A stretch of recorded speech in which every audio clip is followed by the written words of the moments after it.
चुनाव की तैयारियां खूब हुई और कोरोना काल में चुनाव भी हो गए। अब इंतजार नतीजों का है, किसकी होगी जीत और किसकी होगी हार, ये है अब एक बड़ा सवाल।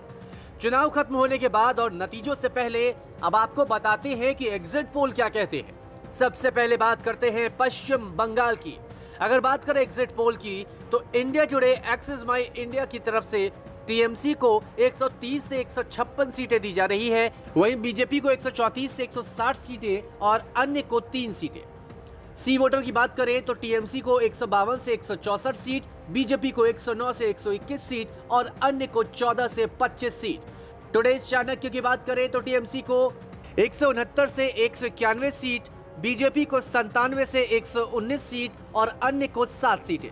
सीएनएक्स की बात करें तो टीएमसी को 128 से 138 सीट, बीजेपी को 138 से 148 सीट और अन्य को 11 से 21 सीट मिल रही है। जन की बात करें तो टीएमसी को 118 से 134 सीट, बीजेपी को 150 से 162 सीट और अन्य को 10 से 14 सीटें मिल रही है। पश्चिम बंगाल के बाद बात करते हैं असम की।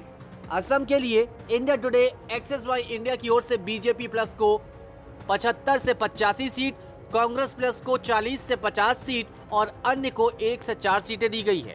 सी वोटर्स की तरफ से बीजेपी प्लस को 65, कांग्रेस को 59 और अन्य को 2 सीटें। वहीं टुडेज चाणक्य की ओर से बीजेपी प्लस को 61 से 89 सीट, कांग्रेस को 47 से 65 सीट और अन्य को 0 से 3 सीटें। सीएनएक्स की बात करें तो बीजेपी प्लस को 74 से 84 सीट, कांग्रेस प्लस को 40 से 50 सीट और अन्य को 1 से 3 सीटें मिल सकती हैं। जन की अगर बात करें तो बीजेपी प्लस को 68 से 78 सीट, कांग्रेस को 48 से 58 सीट और अन्य को 0 सीटें मिल रही हैं। वहीं बात करें अगर केरल की तो इंडिया टुडे एक्सिस माई इंडिया की ओर से एलडीएफ को 104 से 120 सीटें दी जा रही है, वहीं यूडीएफ को 20 से 36 सीटें तो बीजेपी प्लस को 0 से 2 सीटें। सी वोटर्स की ओर से एलडीएफ को 74, यूडीएफ को 65 और बीजेपी प्लस को 1 सीट है। टुडेज चाणक्य की ओर से 93 से 111 सीटें एलडीएफ को और यूडीएफ को 26 से 44 सीट, बीजेपी प्लस को 0 से 6 सीटें।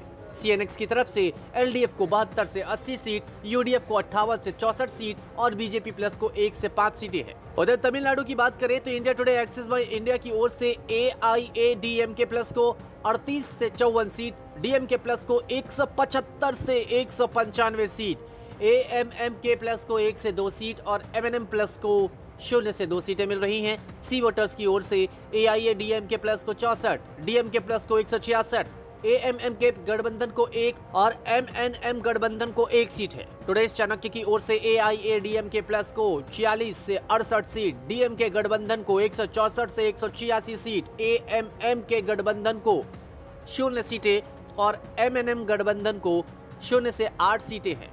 सीएनएक्स की ओर से एआईएडीएमके गठबंधन को 58 से 68 सीट, डीएमके प्लस को 160 से 170 सीट, एएमएमके प्लस को 4 से 6 सीट और एमएनएम गठबंधन को 0 से 2 सीटें हैं। अब बात करें अगर पुडुचेरी की तो 30 सीटों वाले पुडुचेरी में इंडिया टुडे एक्सिस माई इंडिया की ओर से कांग्रेस प्लस को 6 से 10 सीटें, बीजेपी प्लस को 20 से 24 सीटें और अन्य को 1 सीटें दी गई है। वहीं सी वोटर्स की ओर से कांग्रेस गठबंधन को 6 से 10 सीटें तो बीजेपी गठबंधन को 19 से 23 सीटें और अन्य के खाते में 1 से 2 सीटें जाती दिख रही है। सीएनएक्स की बात करें तो कांग्रेस गठबंधन को 11 से 13 सीटें दी गई है, बीजेपी गठबंधन को 16 से 20 सीटें दी गई है और अन्य के खाते में 0 सीटें हैं। जन की बात की ओर से कांग्रेस गठबंधन को 6 से 11, बीजेपी गठबंधन को 19 से 24 और अन्य के खाते में 0 सीटें दी गई है। एग्जिट पोल के नतीजे तो अलग अलग है, लेकिन अब निगाहें टिकी है नतीजों पर कि आखिर चुनाव के नतीजों के दिन किस पार्टी को मिलेगा फायदा और किसे होगा नुकसान। 2 मई को यह भी हो जाएगा साफ। न्यूज़ तक ब्यूरो।